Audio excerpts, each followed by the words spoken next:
Muted. H, you're muted.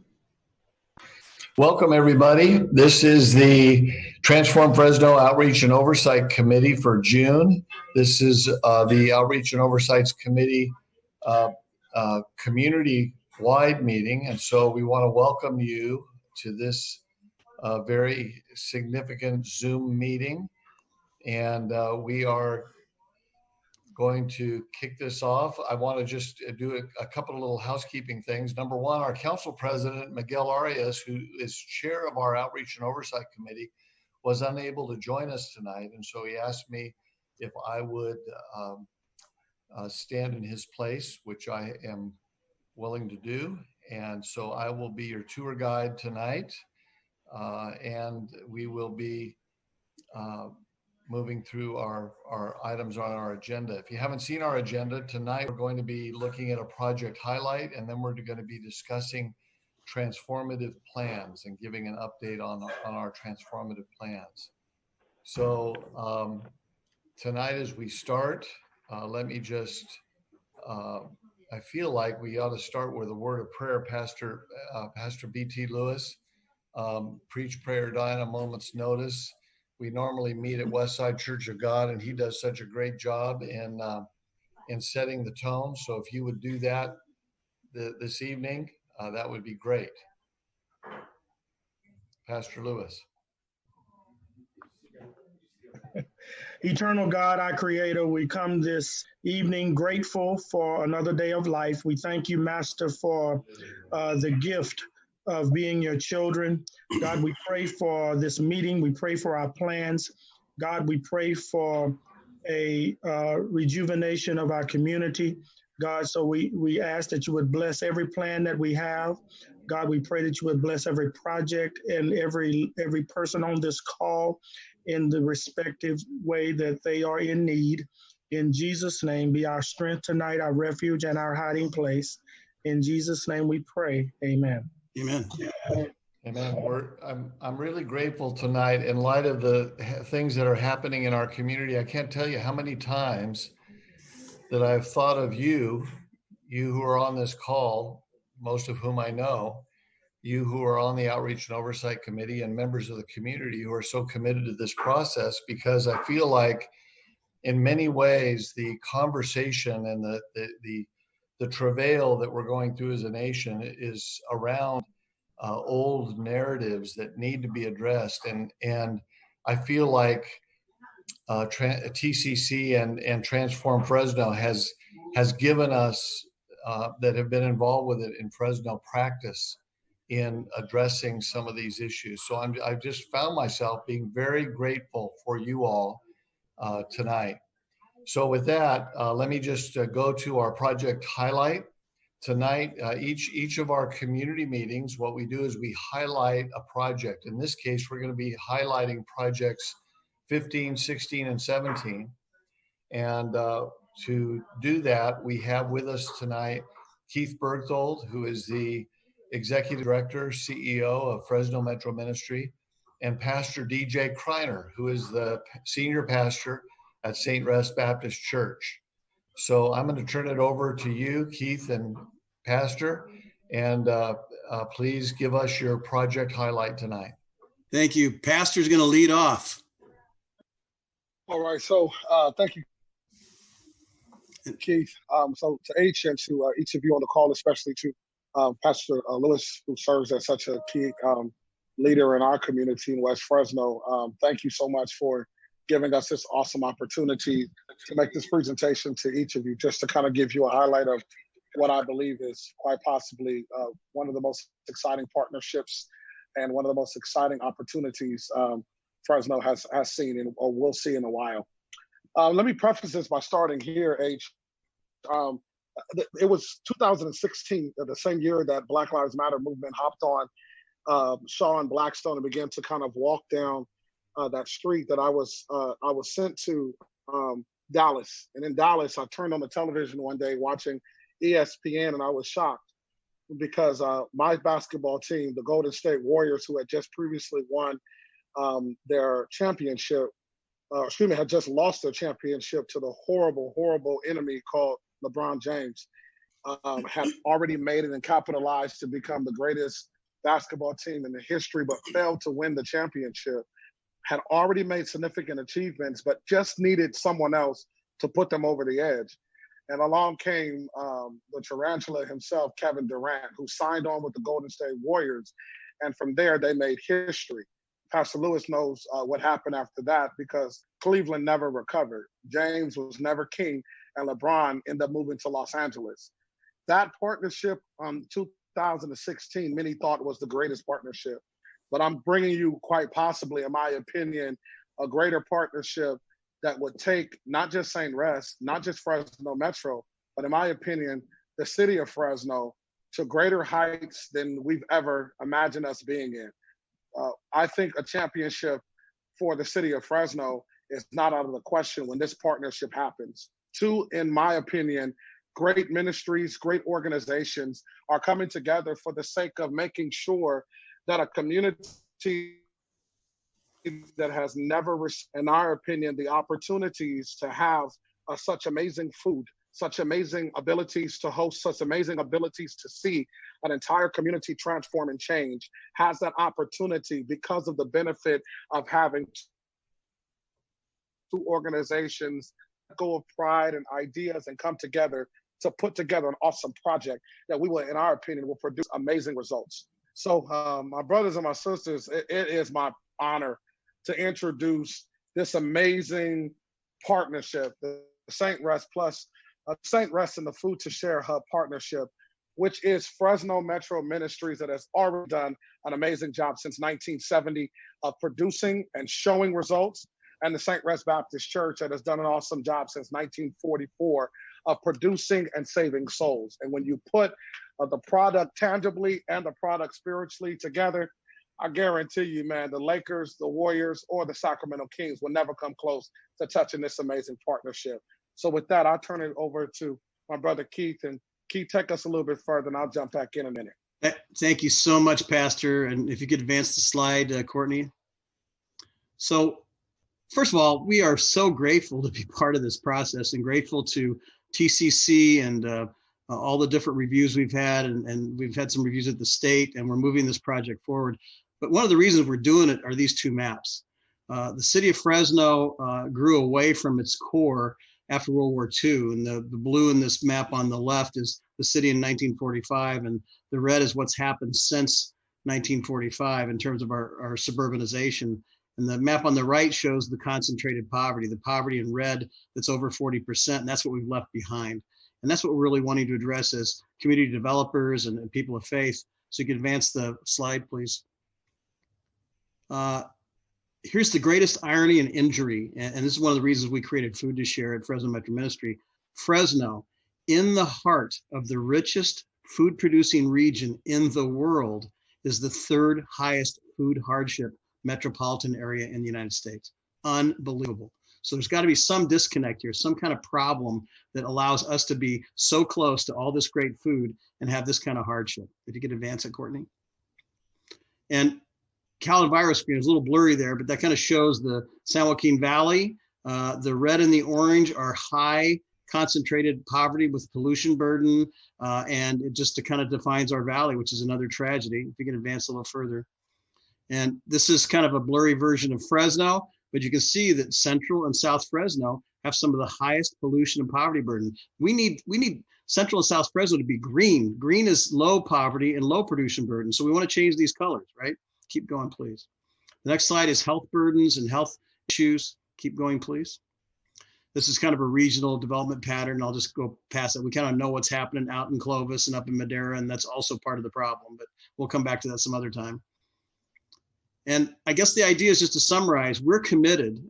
Fresno Metro Ministries' mission and vision is learning, connecting, and engaging to achieve healthy people and healthy places. And what we're up against together with TCC and Southwest Fresno and Central Fresno and Southeast is high concentrated poverty, high chronic disease, high pollution burden, all above the national average. And we think we've got the kind of project that if it grows through healthy food and the kind of relationships that are involved, we can actually be able to address some of these things. So if you could advance it again, please. So, Pastor, you did a great introduction. Is there anything else you want to say about your mission and vision and your values? We feel like we've got this synergy between St. Rest and Metro that we're really plumbing now over 3 years of being in partnership on our food programs. Yeah, absolutely. Thank you, Keith. St. Rose Baptist Church, again, has set in the West Fresno community on this corner, on this particular corner that we're on now since 1978. 1977, excuse me, but has existed as far as an organization, church, since 1944. And since the idea of planting and building a church by Pastor White back in 1944, the whole idea was to make sure that not only do we build spiritual lives and build up the morals and the ethics of the community that we're surrounded with on the inside, but also doing what we can to radically transform the outside of the church. And for a long time, I think a lot of people just simply thought that that meant the outside building. But the reality is that the church is supposed to be a beacon light in the midst of fog as a ship trying to find its way to a dock, but can't because of the environment that's around it. And the lighthouse's job is to guide them in.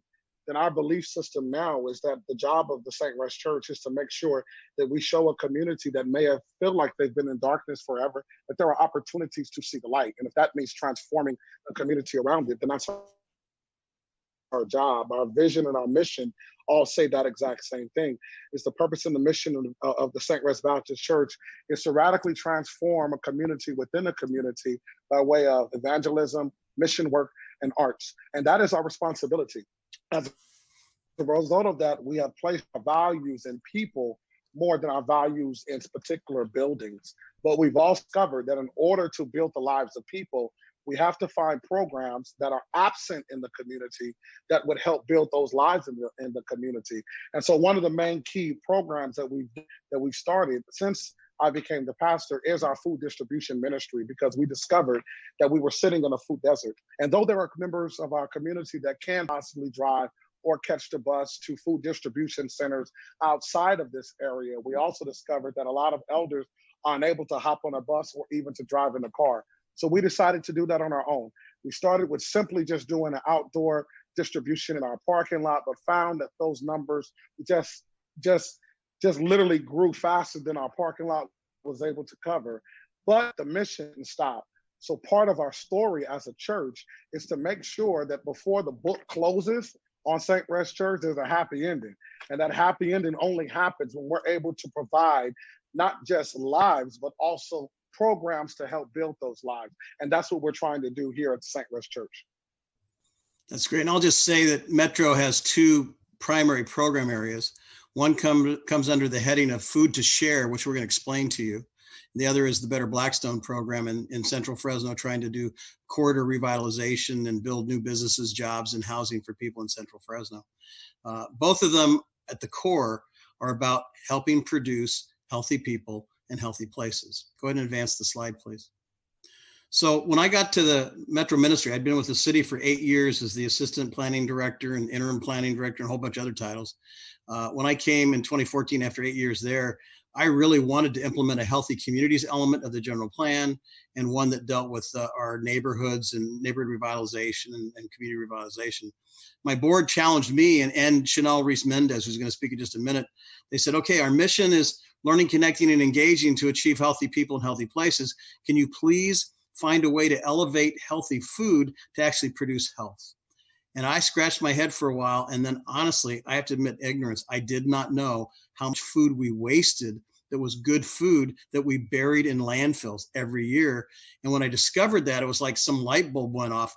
I know the way to really do this is, why not stop wasting food and be good stewards of this food and get it to people who need to eat it, and also help them with cooking classes and nutrition education so they can prevent hypertension, they can prevent diabetes and things like that. So when I found about a food waste in 2014, the Wall Street Journal published an article that said we wasted $165 billion of edible food in the United States in 2014. It's only gotten worse. We've buried tons of food, millions of tons. In Fresno County, we're burying over 150,000 tons of edible food. So there's just this thing about trying to be good stewards and then use that stewardship of recovering this food to get it to people who need it. And we also have this environmental benefit in addition to the direct chronic disease prevention. And that is, for every pound of food that we're able to rescue and get to a disadvantaged community member, underserved community member that will consume it, we actually reduce greenhouse gas emissions by 2.2 pounds. So we have this environmental health, climate change aspect, and then the direct health. So I'd really like to introduce Chanel Rees-Mendez, who's the operating director of this. And she and I work very closely every day on Food to Share, and let her explain what Food to Share is, because that's the basis for this project as an operation. And we're just basically expanding this platform through the St. Res Food to Share Hub right there on Elm and Chester Riggins. Chanel?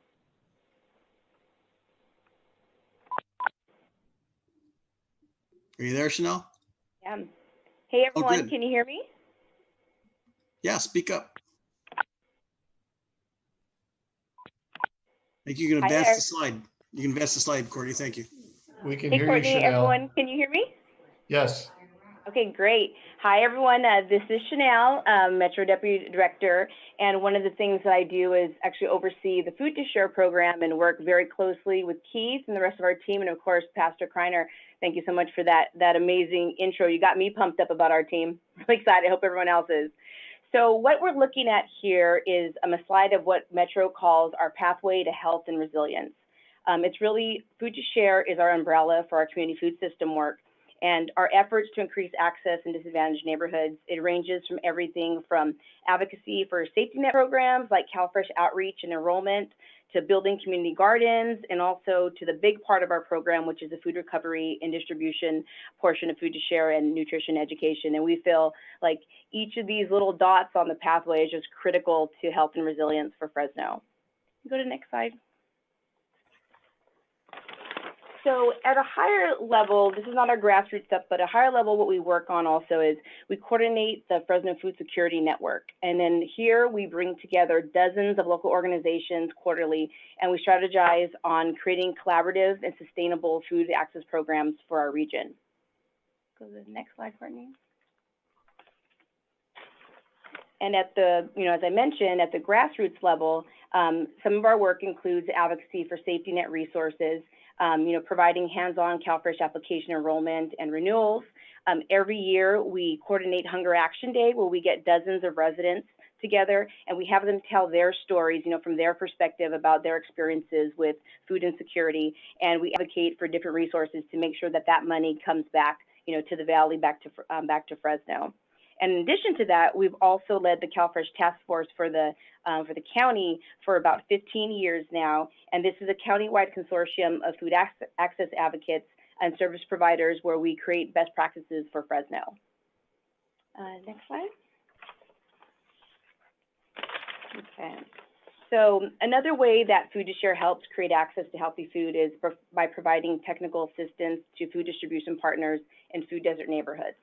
So far, we've provided over 1.5 million pounds of nutritious food at 6 monthly distributions.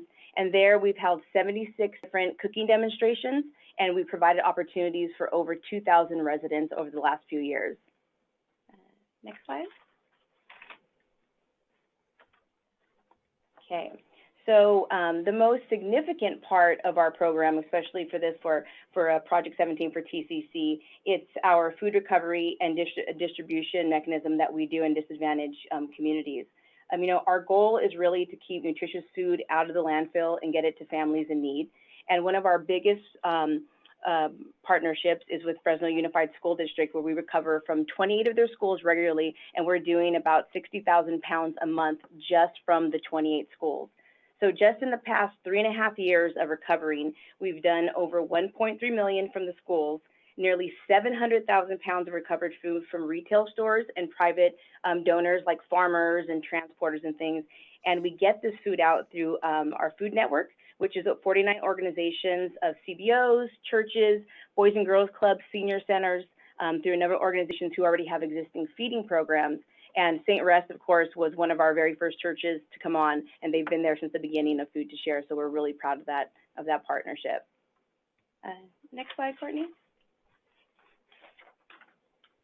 So another way that we recover food is we have a glean team. So our team actually goes out to residents' homes and small orchards, and we actually pick fresh fruits and vegetables that would end up in the landfill, and we get that to families in need. So you can see from this slide here, we've done over 90,000 pounds of food recovered just from Fresno backyards. Next slide. And then, of course, we have our community gardens and urban farms. And as you know, we have 3 community gardens that we manage for the city, where we reach almost 200 families that grow food for their neighbors and their communities. And then, of course, a big shout out and thank you to TCC, our newest community garden and permaculture farm incubator, in what we're calling Yeovil, is in Southwest Fresno. Next slide. So cooking matters. So we know that we can bring in tens of thousands, hundreds of thousands, even millions of pounds of food into neighborhoods, and we can bring fresh fruits and vegetables, but it's not really going to change health if they don't know what to do with it. So we do these 6-week free courses called Cooking Matters. It teaches everything from knife skills to basic things like reading the back of labels, how to shop on a budget, and we bring families together. And it's every week for 6 weeks. They come together for 2 hours. The first half hour, we do a nutrition and education portion, and then we actually break bread together. We cook a meal together, and we teach simple things like, we don't demonize any food, but we say, you know, maybe sometimes once a week, twice a week, maybe we take out the beef for turkey meat, and we teach them how to cook healthy recipes for their family. And then their homework, they get to take home a bag of groceries, and then they try it with their families, and they need to come back the next week, and then they report on that to us of, you know, how it went.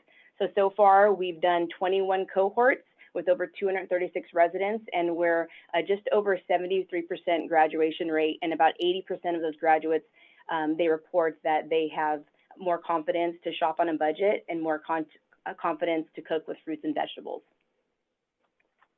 Next slide, Courtney.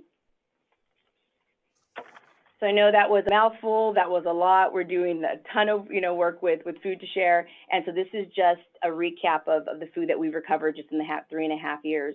So over 1.5 million through food distributions, over 1.3 million just from the schools. And remember, that's only 28 schools we're recovering from. And Keith, in just a minute, we'll talk about our Fresno Unified Partnership. We're soon going to be going to all 94 schools with food service, so it's going to be a lot more pounds than that.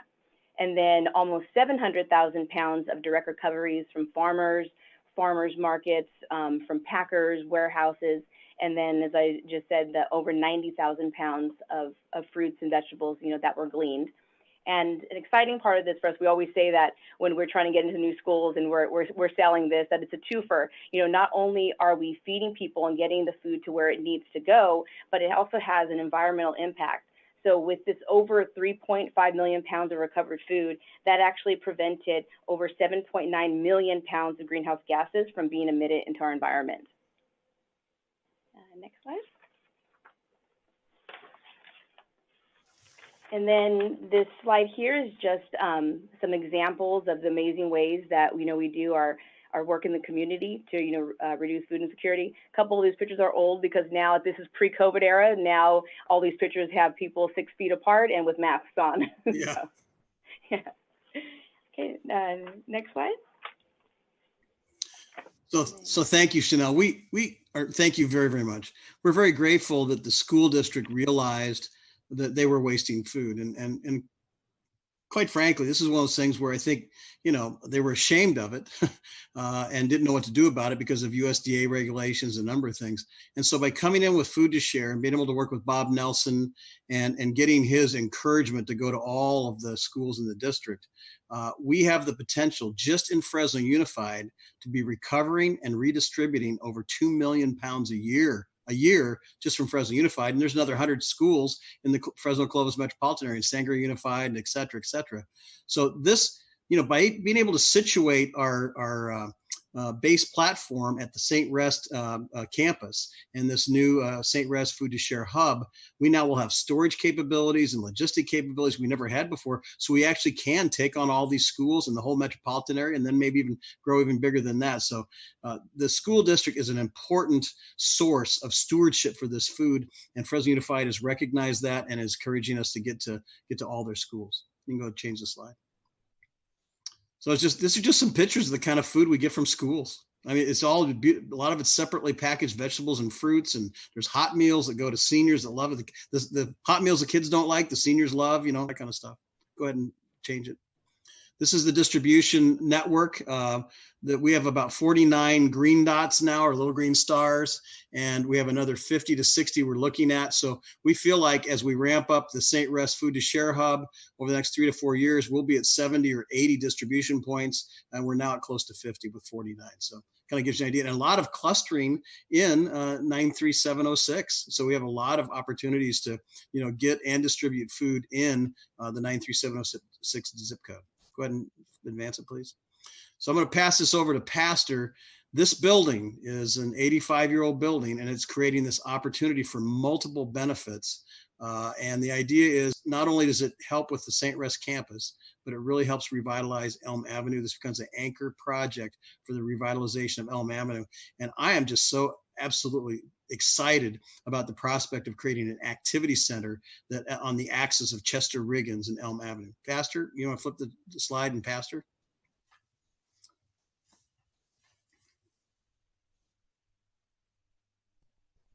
You're muted, Pastor. That's the first time you can ever mute a black pastor. All right, so TCC, what it does, it literally taps into decades of community service. And for those that are on our call, you're not able to see the slide, but this slide is just a briefing of kind of what I'm going to talk about in the next few slides. This TCC ability really helps take the projects, the overall objectives that we have been trying to complete for 75 years of St. Rest and for the 50 years with Fresno Metro to another level, especially as we began to look at how to revitalize Southwest Fresno. You can tap on that next slide, please. I'll just do a little bit of reading and summarizing as much as I can. But this amazing partnership is created by the St. Rest Baptist Church and Fresno Metro Ministry, which is the founder and operator of Food to Share. It will rehabilitate, improve, and transform the existing 6,700 square foot warehouse building on St. Rest's campus, right along that Elm Avenue for capacity, as well as community and citywide healthy food hubs. Allow me to say real quick as I move forward, that building used to be a Farmer John's slaughterhouse. It used to be a place where they would bring, of course, pigs and meat into in order to distribute out. And we're literally looking at taking that building that has been a landmark in Southwest Fresno, where it used to have pigs on the side of it, and using it to revitalize this community when it comes to healthy food. It will also serve as a community kitchen, right? Designed to allow us to teach cooking skills and nutrition education classes for parents and children, using a nationally recognized Cooking Matter curriculum, kind of stuff that has already been stated. It will support local food trucks and catering entrepreneurs from the community. We've already had a couple of food trucks that are within that plaza, which is right north of the distribution center as we speak. And this gives us an opportunity to not only host them, but also to give them opportunities to make their name even more known. It will improve and beautify the 13,600 square foot of parcel land area surrounding the Healthy Food Hub building, with hardscapes for vehicle and pedestrian access, and with attractive landscapes and planting that reduce heat island effect. As you know, South Fresno is already hot, and whenever you're standing on that particular ground of that distribution area, it gets even hotter. So just imagine beautifying that area as you walk into that or drive into the Elm corridor. If you can go to the next slide, that'd be terrific. Also, the community benefits that it has. The St. Rest and the Food to Share partnership will be a functional operating assess for uplifting the Southwest Fresno community, a community dramatically and urgently in need of investment and more effectively addressing severe disparities related to chronic disease. As you know, Southwest Fresno has a 20-year life expectancy gap between South and North, but this project will clearly benefit Southwest Fresno children, youth, and families by adding year-round healthy food access, nutritional classes, and cooking skill classes to regular community events and activities planned for larger St. Rest campus activities and events, exercise, educational programs that we're doing in our park area. So you're looking at almost a combined partnership that would actually work not just for the distribution center, but the campus that we're sitting in. It will also be a resource for all Southwest Fresno churches and community-based organizations serving and seeking to work together to improve the social, economic, and environmental determinants of health of all residents in a very strategic and valuable community. This project right here will increase employment and community members by St. Rest and Fresno Metro Ministries. If you would hit the next slide, that'd be terrific too. But the model for regional benefits. The project provides a regional model for ensuring benefits that measurably reach the most vulnerable residents and that the residents served are engaged as peer partners in a community advisory committee. What that literally means in a nutshell is that the goal, right, Keith, is to bring our community members so that they have a well-staked investment on what's going on, not simply to tell the community what they need, but to take a listen to the community. And especially in where we are right now, it seems like we need to do a little bit more listening than speaking and telling people what they need. And this community needs to have a voice, so they need to speak.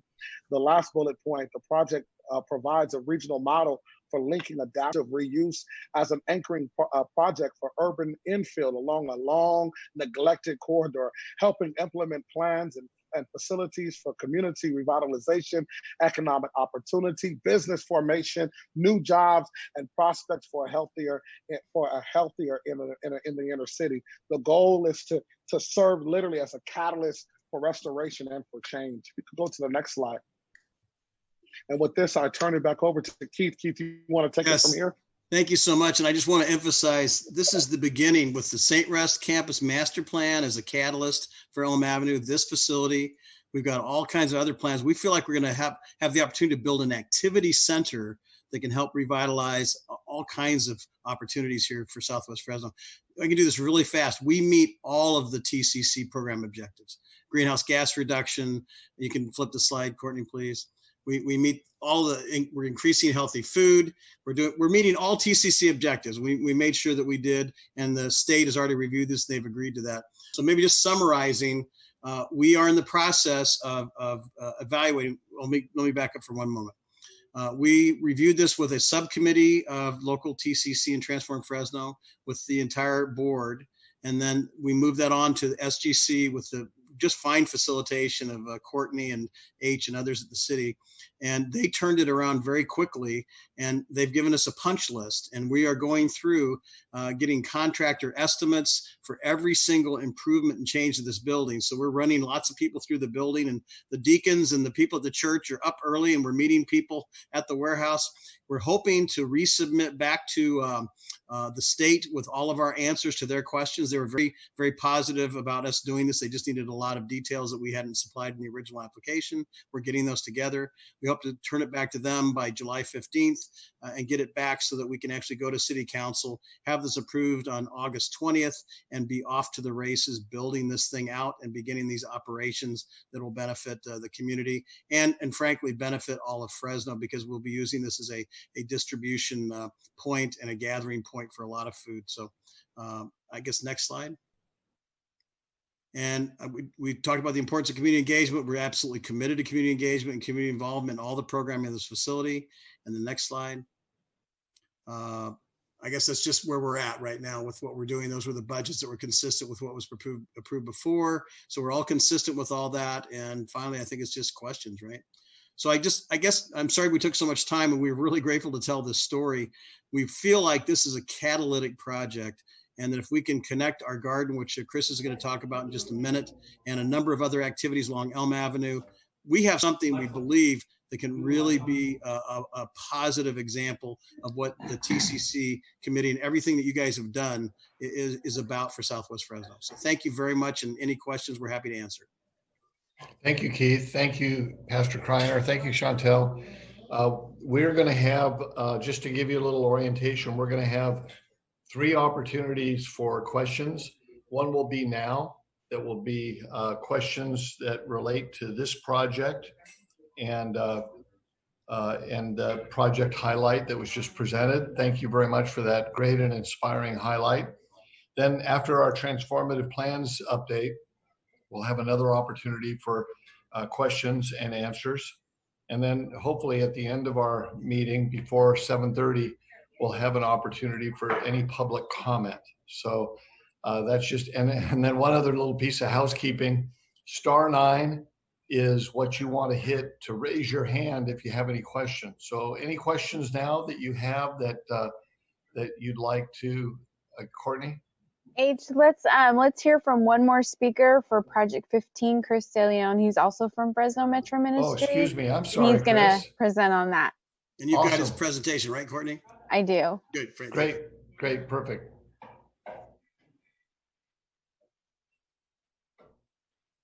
All right, yeah, so I'll just introduce myself real quick. My name is Chris De Leon. I'm the Community Gardens Manager with Fresno Metro Ministry. And today I'm going to be presenting on Project 15, which is the Community Orchard. So as soon as we get that up. Chris, maybe while we're waiting for the slide to come up, maybe you could just talk about the difference between the Community Orchard and the other major TCC project, Transform Fresno project that you're working on. Yeah. So that was a little bit a part of what I had ready, but the Community Orchard is a bit of an add-on to it. Courtney, can you go to the next slide, please? So this project number 15, the Community Orchard, is going to be at the same location that project number 12, which is the Yosemite Village Permaculture Community Garden and Urban Farm Incubator. So they're going to be at the same place. We were just combining both of those projects together onto the one spot. So can you go to the next slide, please? So this project number 12 was behind, or is behind California and Fruit, behind the Yosemite Village apartment. It's on Housing Authority property, and we were using it before. So if you can go to the next slide. Project number 12 included a community garden here. So as you can see the progress to create a community, the roads, the pathways there. Residents always like residents.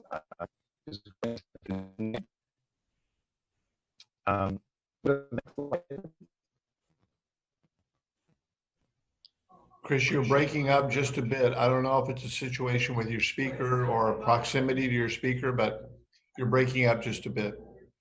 Give me 1 second. Is that better? Is that better? Yes, that's better. Okay, awesome. Okay, so we have a community garden in the front.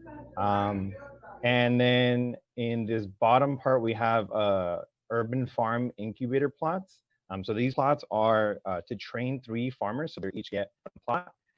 And we will train farmers, new farmers are interested in developing their own farm organizations or businesses. We're going to train them on business and marketing and urban farming and how to really grow food in ground, right? Not using tilling or pesticides, and really allowing residents to be involved in food production. And all right, can you go to the next slide, please? And so that was what we had for project number 12. Now we're using this new project number 15 to add on to this project and to increase how much we have available for residents. So the community orchard that we're adding on is going to be a 120 tree community orchard that is going to be available to the community. And we're going to be growing animals in between rows of permaculture works to incorporate many different kinds of plants together, so that you can best utilize the space, and then you can also limit harmful pesticides and tilling. Can you go to the next slide, please? So something that we're going to do to help keep all of the energy, capture lots of the air, and they're going to store it in their branches. And typically, you prune them back to really make lots of fruit grow. And so we're going to be keeping all of those prunings, and we're going to be implementing something called hugelkultur. And with that, we're going to be creating raised beds out of it. So we're going to dig into the ground, and then we're going to bury the branches and all the prunings, put a little bit of a mulch and green prunings from the garden as well, and then some compost. And we'll be able to grow directly in that as well to create more garden spaces for community members to grow their own food. Okay, next slide. So the location of the community orchard is going to be on the bottom of the property. So as you can see, that large plot on the top was a farm incubator.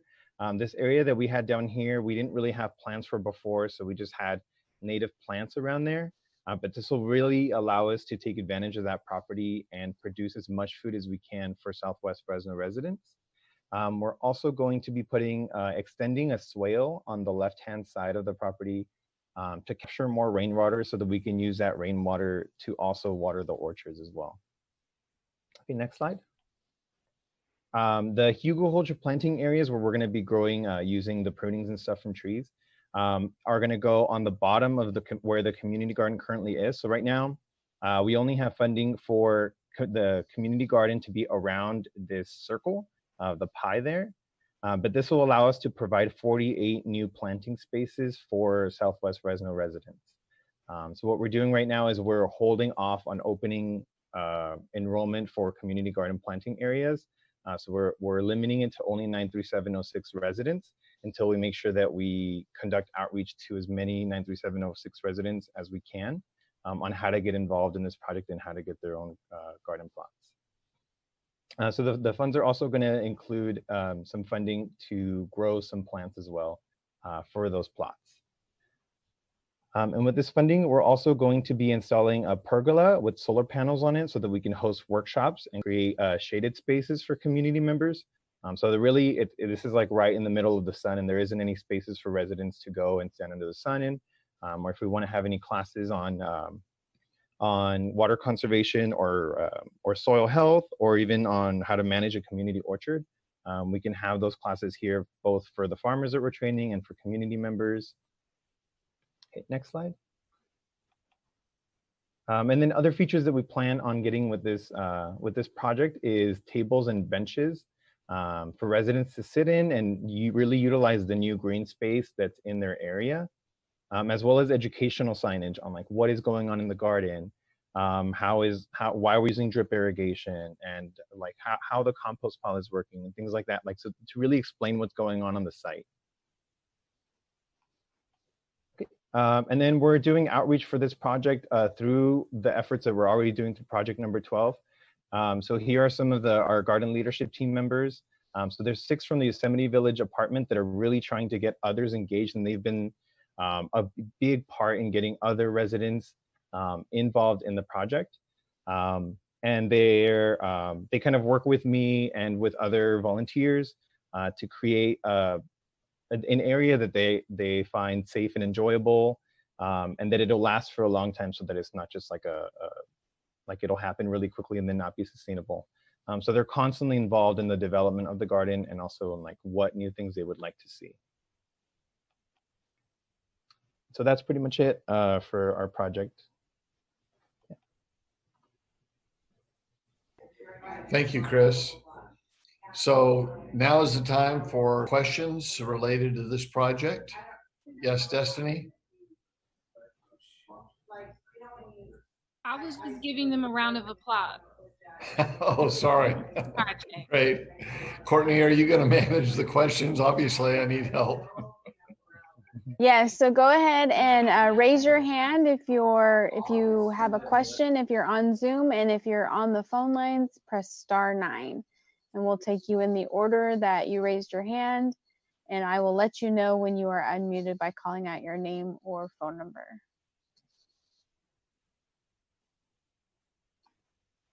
Does anybody have any questions or comments for these speakers?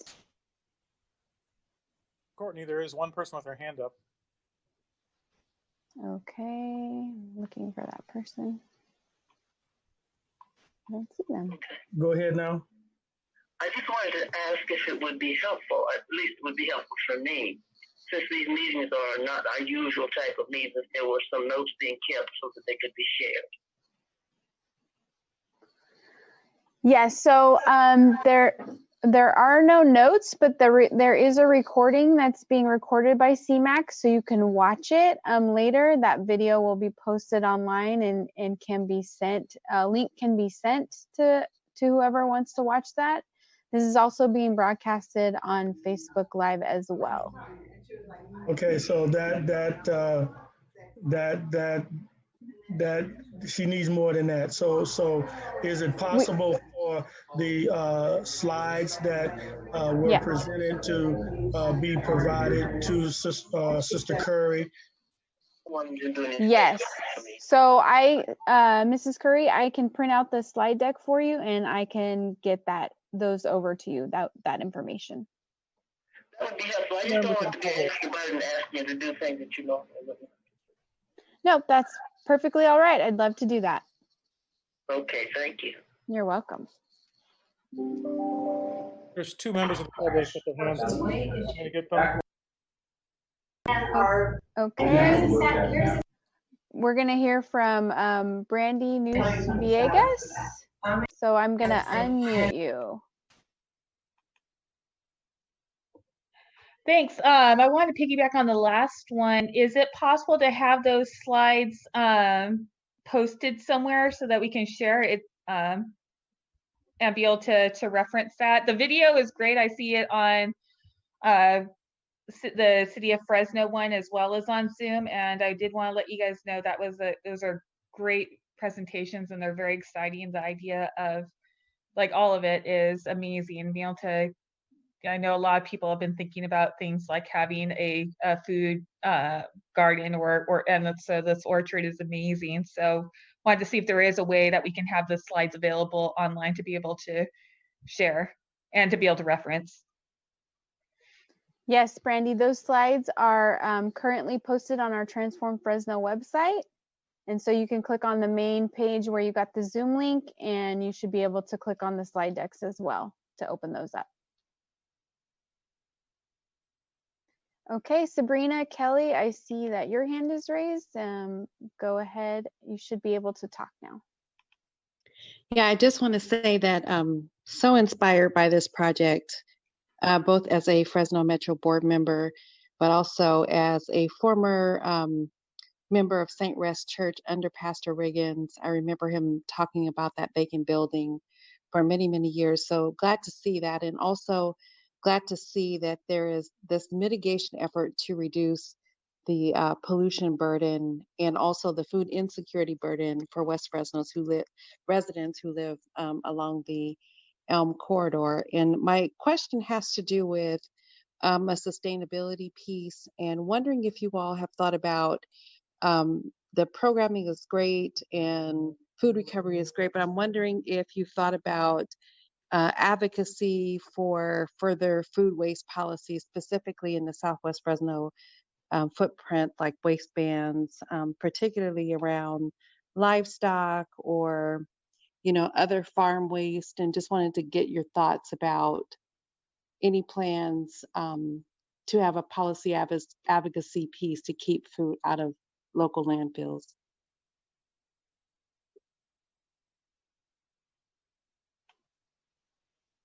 About that, but we're also very close to Cal Recycle. And just so you know, our first grant was from Cal Recycle, and they helped us with our initial infrastructure to launch the Food to Share program. And they actually invited us several years ago to give input into a new law called Senate Bill 1383. And we did. And in 2022, there'll be a requirement that big food wasters with edible food can't throw it away anymore. They have to contract somehow with local community-based organizations that do exactly what we're doing. Take that edible food before it's gone to the landfill and get it to people who need it.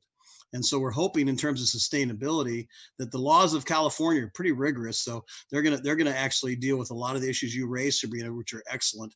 But we're also hoping that these laws will transform into a business model for this type of food recovery and redistribution and community education in terms of nutrition and cooking skills. So we're looking at long-term sustainability having a lot to do with the franchise fees and other things. And then also, we think a couple of years from now, we'll be able to verify through some scientific studies and research that the work we're doing with St. Rest and others actually is preventing disease. It's lowering hypertension and the rates of diabetes in people. And we're hoping then that we should have the healthcare system be investing in these kind of prevention-oriented activities.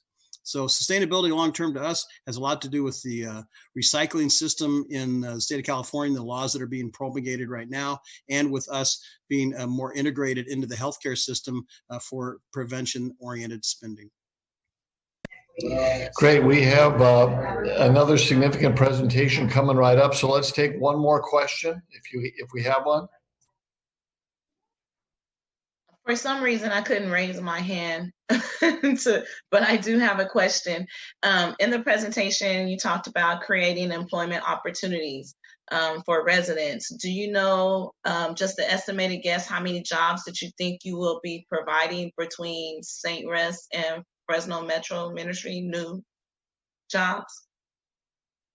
4 years of operational funds, there should be 6 or 7 new positions somewhere in that neighborhood.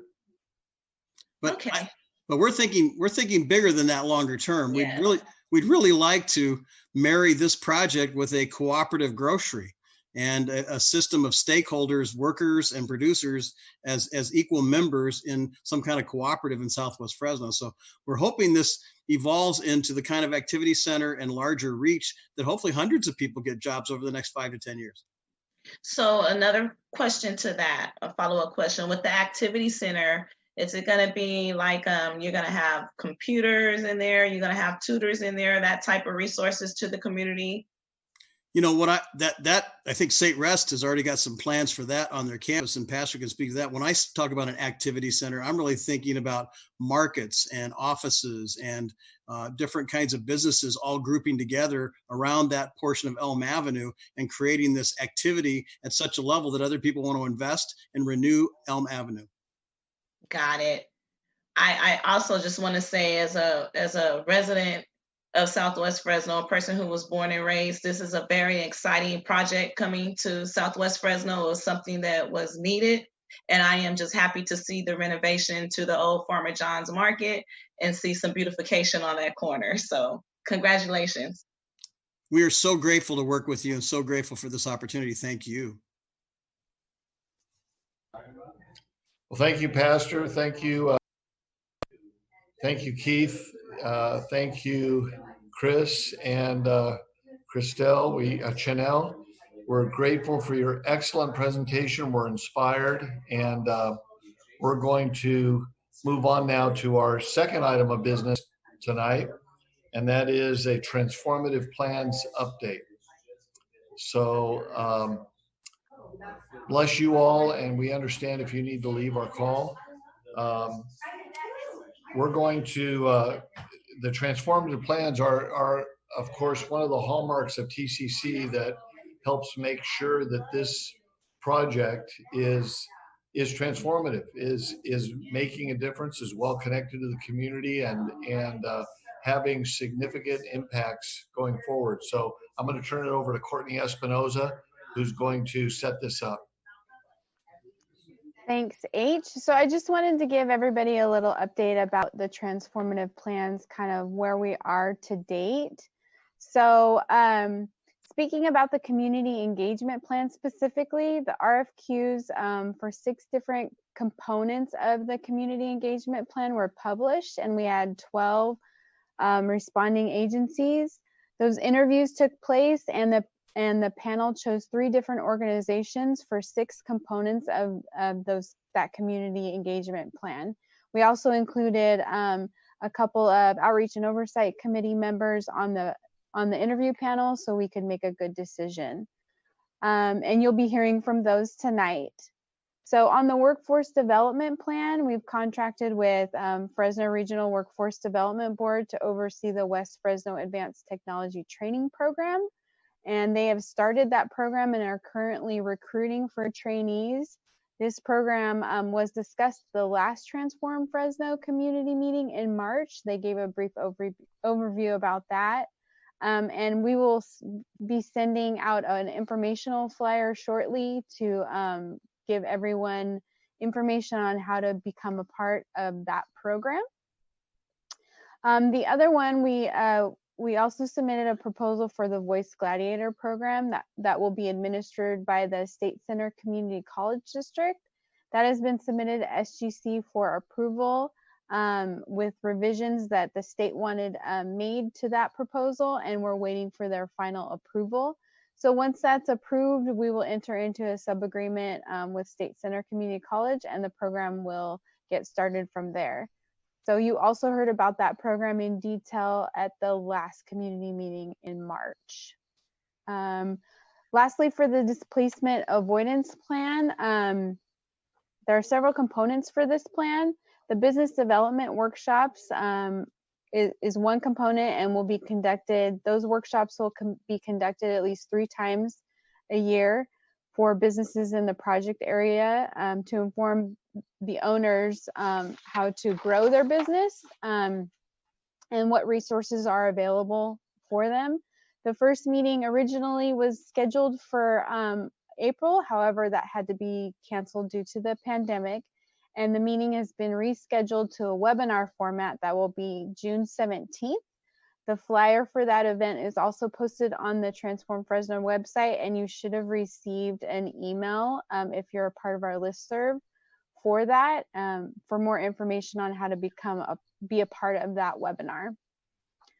For first-time home ownership workshops, they are planned to be held twice per year for the next 4 years. The first one, again, was originally planned for May, but had to be canceled. So future workshops are in the planning stages. And once we get that confirmed, we will send out information on how people can be a part of those homebuyer education and financial literacy workshops. For those that are interested in purchasing a home for the first time, that will give you good information for that. We're also working with the Central Valley Business Diversity Group to begin some one-on-one technical assistance for businesses located specifically within the project area. And we will be sending out more information on that resource as well very soon as we get the final logistics figured out for that.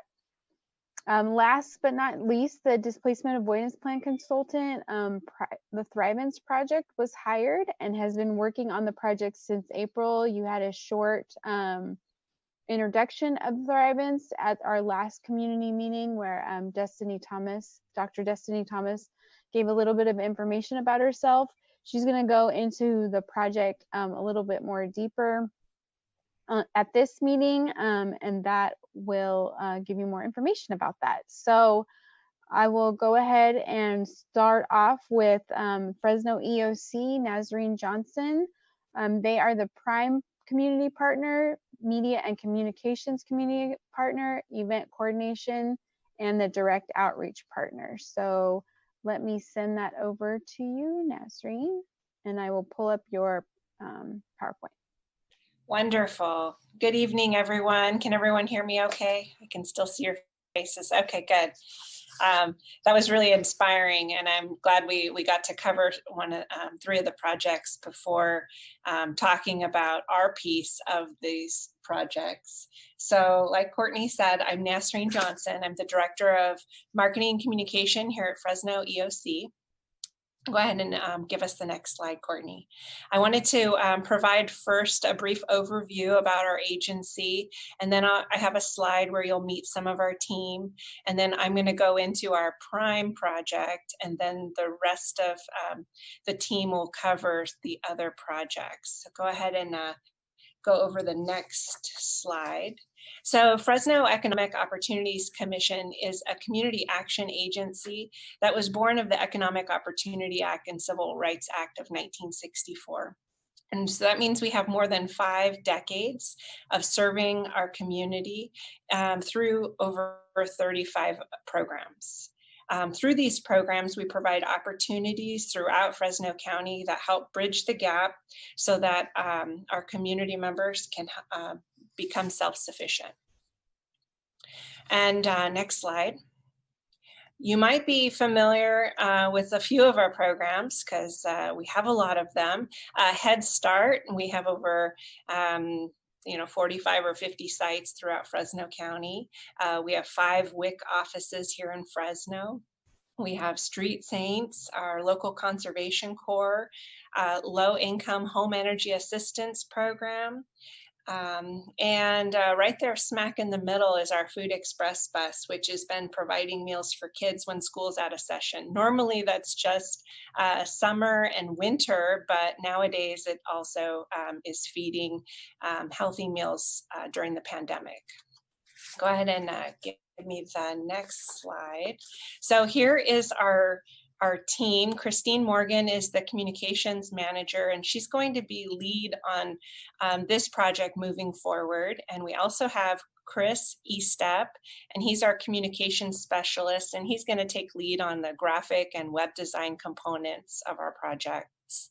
And new to our team, he just started on Monday, is Jose Moreno, and he is also a communications specialist, and he'll be taking lead on the video components. And then Gabrielle Rivas is our content and community engagement specialist, and she'll be handling a lot of the details and coordinations for these projects. Next slide, please. So these, some of you might recognize or be able to actually find yourself in that photo. It's from 2017. And so these projects all came out of the community engagement plan developed by the community. And like Courtney said, we'll be leading the prime media communications, direct outreach, and the event coordination pieces of this plan.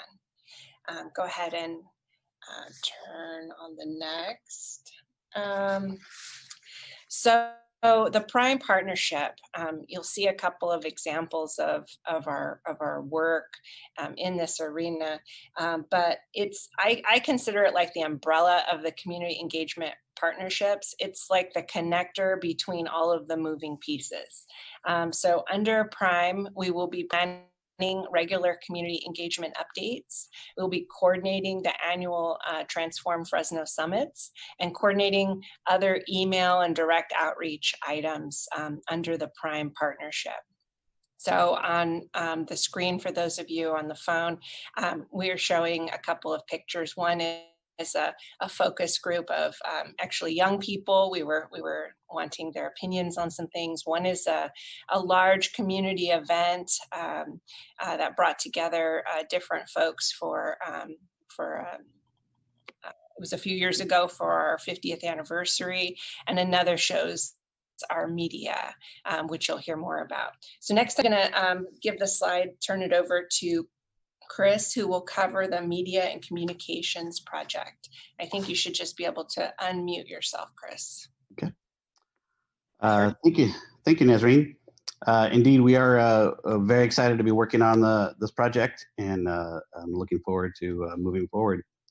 As the media and communications partner, we'll be working on TCC branding, website updates, as well as content creation for sharing through social media platforms, as well as traditional media outreach.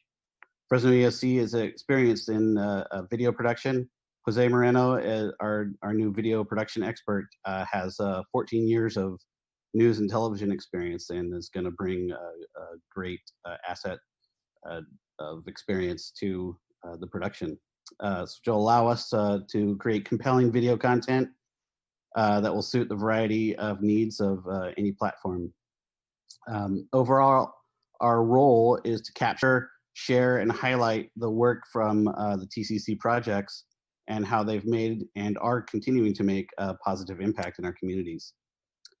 If you want to go to the next slide, I'll hand over to Gabrielle to discuss the direct outreach component.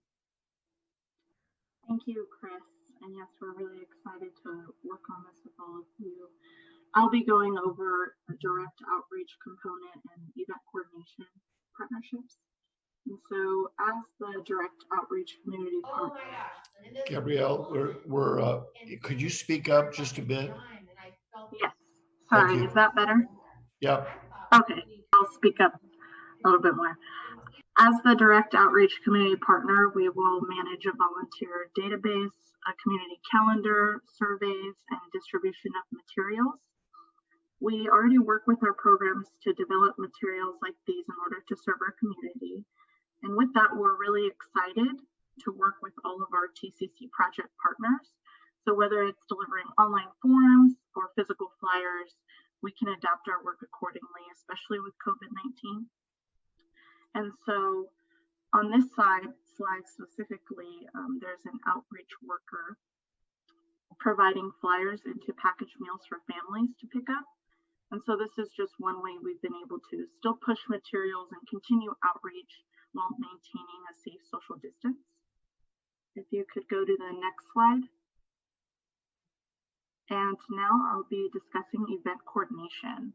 And so as your partner, our role is to coordinate 4 project milestone events over the course of the contract and 1 to 2 cultural or arts events per year.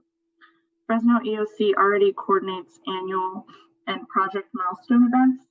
And so on this slide, we have pictured our 2 events that we've hosted, one for staff, and then another was one for the community. One was a paint night at our LGBTQ Resource Center, and then the other was a Black History celebration.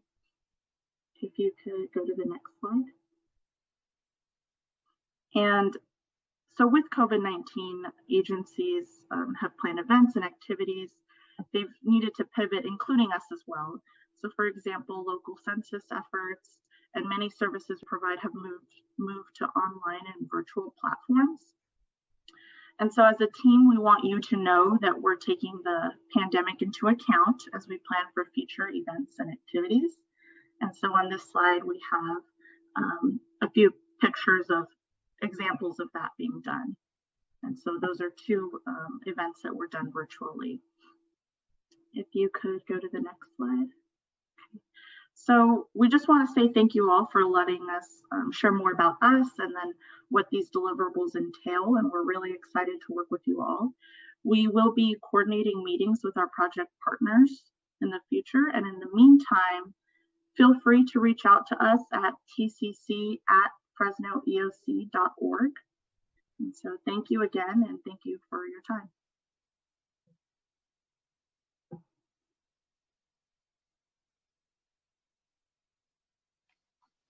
Great, thank you so much for that. I appreciate that. Next, we're going to go to our leadership development partner, which is the Youth Leadership Institute. And sure, go ahead and take it. Good evening, everyone. I want to introduce, Courtney, do we have the slideshow up?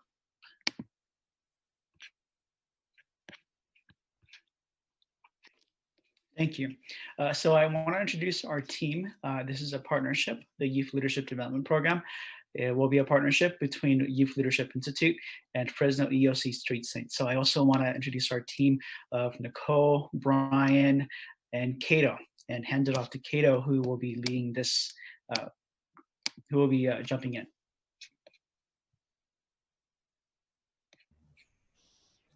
Good evening, everybody. Courtney, if you could go to the next slide. Thank you. So like Cher mentioned, this is about to be a super sweet partnership between Street Saints and Fresno Boys and Men of Color.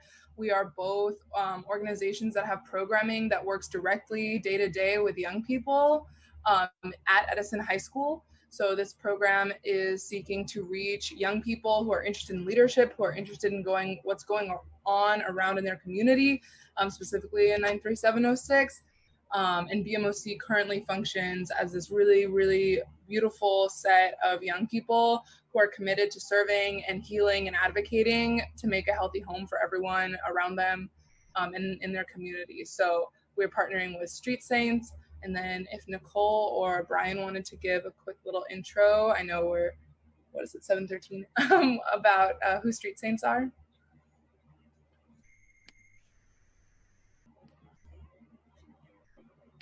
Hello, good to be here. Thank you guys for the city for putting this collaboration together. It's been fun working with Youth Leadership Institute.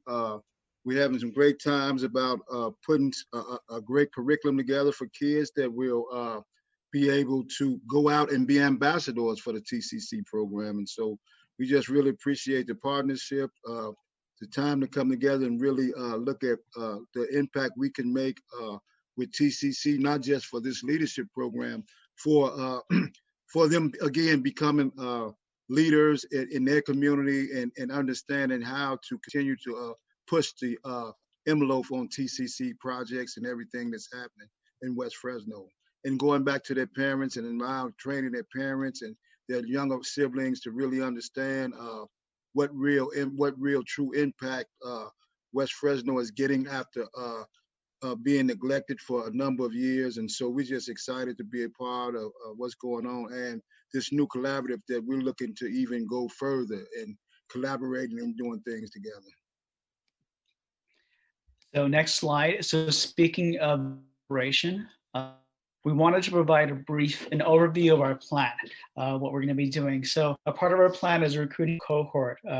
We're going to recruit and train a cohort of 12 young people from Southwest Fresno, as Brian mentioned, to serve as ambassadors of Transform. We want to specifically recruit from 93706 or the Transform Fresno community area. As Brian mentioned, we're getting our cohort at Edison High School, and we're going to be starting with high school students. We're also going to be working with our young people. The young people, we're going to identify a small group of young people to work with to develop this curriculum, to develop a curriculum that's going to train them on how to do outreach, on how to facilitate workshops, and how to do social media, as well as to train them about the different TCC projects, how TCC came about, and engaging community partners to do that. So we do plan on reaching out to folks on this call, working on the project. And the idea here is to really train and empower our youth to serve as ambassadors for the TCC programs, but also to support us during these quarterly meetings and the annual summits, as well as to support the projects in the TCC area, including projects that are ongoing right now and projects that are about to launch. Next.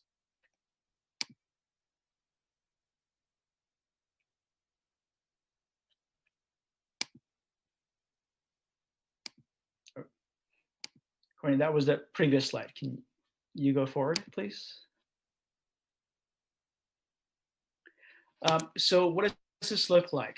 So as I just discussed, we're looking to build a cohort of 12 young people each year to recruit these young people through our programs that we're operating in the area, as well as to reach out to partners, folks on this call who have programs there in Southwest Fresno, and to recruit young people to be a part of this cohort.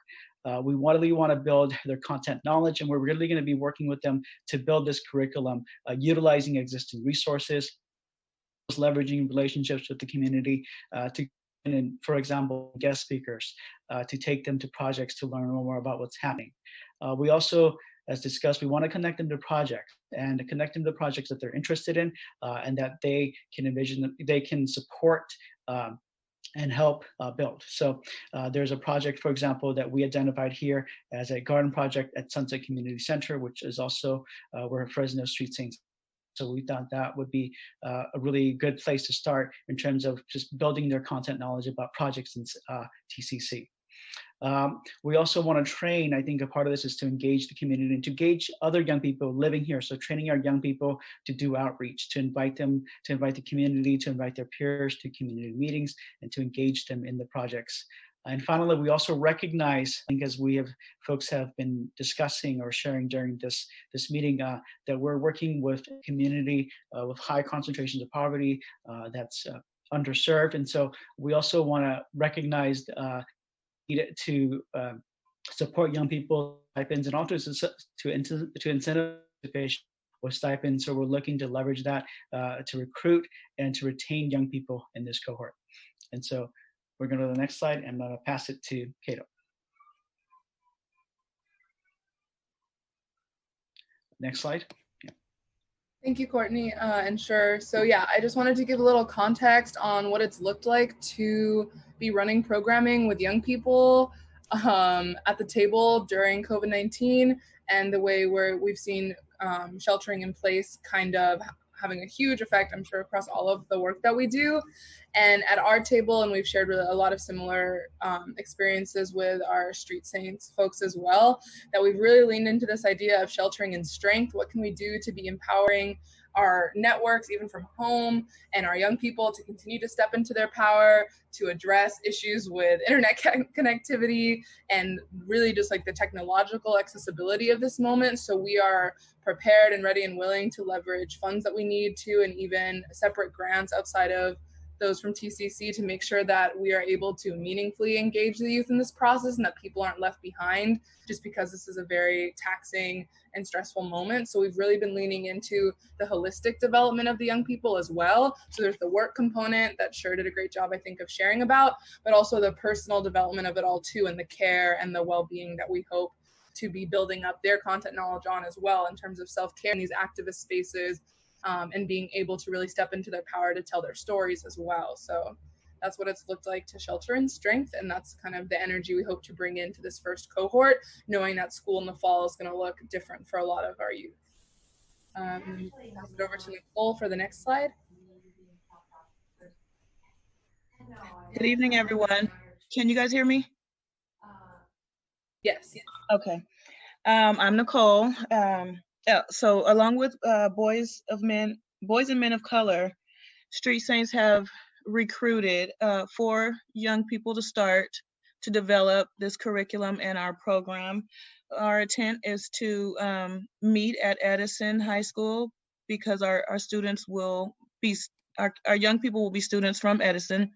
We intend to launch with an orientation at the beginning of the school year 2020-2021. That's it. Thank you. And we'll go back to Kate. Oh, thanks, Sher. And then last but definitely not least, we wanted to just give you a really happy kind of note to end on. Gabriel's smile brings a smile to my face. But the start of Transform Fresno Leaders, like Nicole just mentioned, is with these young people who are already a bit engaged, who are already ready and excited to talk about what's going down, the issues that they see that they face day to day in the 93706, and the really like creative approaches that projects like the TCC are bringing to make some moves and things that the community members have been asking for themselves and advocating for themselves for a really long time. So this is Gabriel. He's 16. He's a football player. He also finds himself in a position of being a caretaker with other family members at home. And he's a super passionate guy who's really excited to get started. So that's just a little sneak peek into some of the leaders that we're recruiting right now. And that's all we got. Thank you, guys. Great presentation. Thank you very much. Very encouraged by both the EOC and the YLI presentations. And now we're going to turn it over to Destiny Thomas for our last presentation, which will address a couple of different areas. So Destiny, Dr. Thomas. Thank you. We do not have slides tonight. In the interest of time, though, we pre-recorded the presentation that we've been kind of giving for the last 2 months regarding our scope of work, and it can be found on our website at thethrivingsgroup.com, or I believe it might also be on the Transform Fresno website. If it's not, we can get it up there. And we also send out a monthly newsletter to all of the project partners and residents who have engaged this project at any point. That newsletter usually goes out around the first of the month, and that video that goes into the finer details about our scope can be found there. Tonight, I wanted to provide just a quick update about the work that we've been doing since joining this effort in April. We've managed to get a lot done. So for those of you who are just now being introduced to the Thrive-Ins group, we are the anti-displacement partner on the project. And so we're responsible for taking various steps to work toward some policy development around anti-displacement in the project area, as well as in the broader sense of the Fresno region. And we'll be doing that through both research and through strategy development, as well as on the ground community engagement. Our community engagement, we hope to anchor to the efforts that we've learned about tonight. We are heavily invested in scaling civic engagement. So it's a little bit different because the engagement that we are doing, we're hoping to scale community level capacity to carry the work forward, both through policy advocacy, as well as through the work itself. So we began what we call executive interviews at the top of this month, or at the end of May, actually.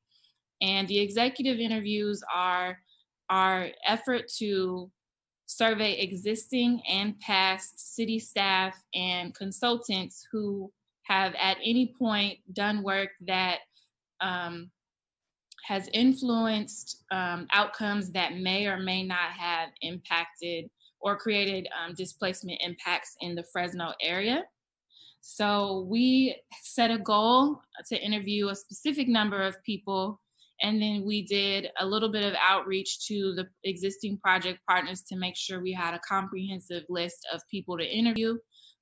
We haven't met that goal, but we are 75% of the way done with those interviews. So once we have those interviews complete, we will go back out for a second round of interviews, but those interviews will be called stakeholder interviews. And the purpose of those interviews will be actually to validate and supplement the data and the stories that come out of the executive interview phase. And so anecdotally, or put more plainly, oftentimes that the experience that city staff, which I used to be a government employee myself, oftentimes the experience that decision makers have with the policies that they create and implement is much different than the lived experience of the people who encounter those policies. And so our first phase is to do an assessment of what existing and former staff know about the policies that have led to the current displacement climate. And then our stakeholder interviews help us to understand the actual on the ground perception of those decisions. And we use both of those phases of interviews to create a preliminary report that helps us to further define additional research that we want to do around policy gaps or displacement risk, or even equity gaps. And so as we move along through these processes, we believe in full transparency. So we'll be making all of those details known to you all, as well as to the general public, through our website and in partnership with Transform Fresno. What we've done is created our own dashboard on our website that Fresno residents can access at any point to have real-time status update on the work that we're doing to develop policy for anti-displacement work, as well as to actually put some interventions in the ground right now. So you can always stay up to date by either subscribing to that newsletter, by logging onto the website. We also are testing out various platforms, but we're going to start sending multilingual text messages out to folks that have engaged the project before. And then once a month, we deploy our street team, which we call the Dignity Team, within the Fresno project area to communicate these updates in person. So you'll start to hear a lot more from us regarding those efforts in the next 2 weeks. We also conducted and completed what we call a social climate analysis this month. Our social climate analysis is an opportunity for our project staff to take off our technical hats and observe the built environment or the community in a way that is not skewed by our personal or contractual desired outcomes. So it's an assessment of sociological issues. An example I always use is, sometimes if we have, say, an engineer or an urban planner come out to the social climate analysis with us, they are most likely to look at the environment and say, well, there's a stop sign here, so clearly this intersection is safe, right? But our social climate analysis encourages everyone involved in the decision-making process of our portion of the project to remove that technical lens and look at whether or not people are honoring the stop sign, whether that stop sign is actually creating a safety issue, who's in the space, how they're using the space. Are there underground economies that we need to be considering in our proposals and in our infrastructure design? Are there communities or groups of people that have historically been erased or marginalized through past policy processes? So we go through this really in-depth analysis through the social climate analysis to identify where those equity gaps exist. And then we actually do a second phase of social climate analysis where we bring direct service providers like housing specialists, educators, mental health specialists out to add another layer of recommendations to the recommendations that we were planning to put forth. So I say all that to say we completed our social climate analysis this month, and we are done with the first draft of that report. We plan on sharing that with Courtney this week. And then once we get the green light, we will make that public facing as well. And we're hoping that you will give us feedback about that analysis and help to steer us in the right direction for further research and engagement down the line. Another thing that we're launching actually this month is our oral history project. And so in everything that we do, which you'll see in our the video if you get a chance to look at it, another thing we do is we always strive to leave something behind. We don't believe in coming to the community to extract. And so one of the ways we're doing that in Fresno is through this oral history project. And this is an opportunity for us to capture the legacies of the families that live in the project area, as well as the legacies of families that have unfortunately been displaced. We find that this serves two purposes. One, it's actual data collection, but two, if we are able to package this into collateral that is very appealing and in a multimedia, multilingual format, this is something that could go into official archives so that as Fresno residents begin to advocate, we've got to go in a second, so I'll wrap up, but as Fresno residents begin to advocate for changes in the future, they'll have these archival documents and documentaries to as a basis for that advocacy. And I know we are at time, so the last thing I want to leave you with is we are looking to hire 10 project area residents, so 10 residents from the project area for our street team. And we're ready to get going with our street team institute and get the training off the ground. So we have the interest form on our website. Please download it, please share it, and we'll also make sure that it goes out in the newsletter. I know a lot of folks prefer hard copies, so we're working on a way to get that to you as well. Thank you for having us, and please check for the more long version. Great, thank you, Dr. Thomas. Now we've come to the end of our time, but I do want to take just a couple of minutes here to receive any questions that you might have for any of our transformative plan implementers, our community engagement plan partners, Fresno EOC and YLI, Youth Leadership Institute, and also our displacement avoidance plan consultant, Dr. Destiny Thomas. Any questions?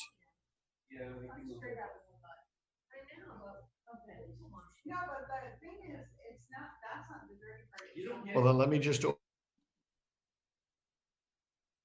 You're on mute. Okay. Any questions? Or any public comments as we come to a close here tonight?